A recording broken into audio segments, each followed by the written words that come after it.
First time taker man o pang-11 beses na. Kanya-kanyang kwento ng pagpupursigi ang mahigit 5,000 pumasa sa 2025 bar examination.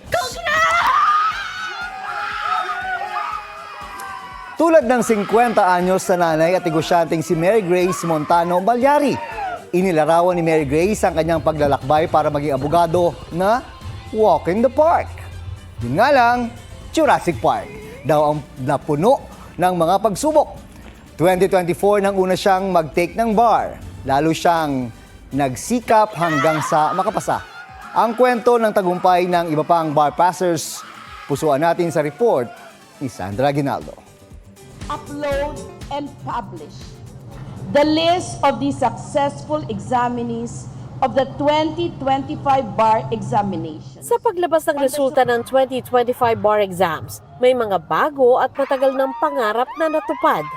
Nanguna si Jen Roniel Sanchez ng UP Diliman na nalaman daw ang magandang balita mula sa kaibigan.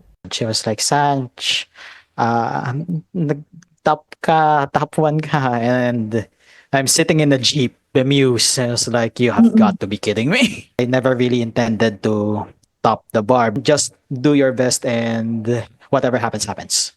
Top 2 si Espinel Albert Declaro at sumunod si Eliza Agateb Adviento na parehong mula sa University of Santo Tomas. Ilan sa pasok sa top 20 ang nag-abang sa Supreme Court kaya pinaakyat sa entablado nang matawag ang pangalan. Ang ginawa kong motivation is matulungan po yung family ko and syempre makapagbigay serbisyo na rin po sa mga Pilipino. Masaya po. Nandito po ako sa isang law firm and masaya po ako sa ginagawa ko, litigation ho. Bala ko po magpatuloy ho para matulungan din yung mga kababayan natin na kailangan ng legal services. Ang ibang nakapasa, walang pansidlan ng saya. Sa haba raw kasi ng panahong ginugol nila sa pag-aral, sa wakas, abogado na sila.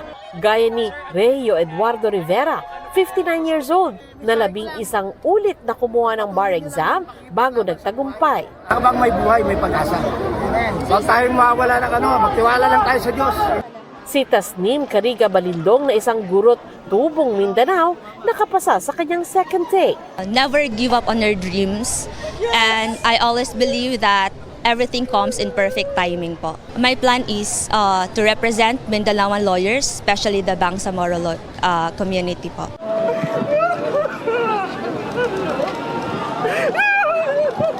Habang si Ibrahim na 9 na taon sa law school pero pasado sa first take. Sobrang hirap po. Doon ko nakilala yung girlfriend ko, nagkaanak na ako. Tapos ngayon, nakagraduate na rin sa wakas, malaki na yung anak ko, tapos nakapasa po ako ng bar exam.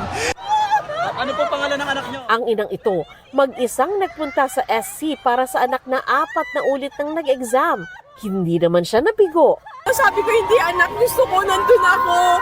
Kahit ilang beses pa, pupunta ako sa Supreme Court para ipagmalaki ka. Anak, I love you! Binigay na sa'yo ng buong Nazareno lahat. Ayon sa Supreme Court, 5,594 ng mahigit 11,000 examinees ang nakapasa. 48.98% ang passing rate na mas mataas kumpara sa ilang nagdaang taon.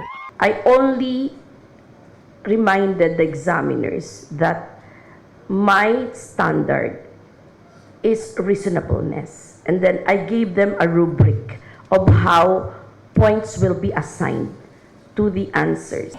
Sa February 6, manunumpa ang mga bagong abogado.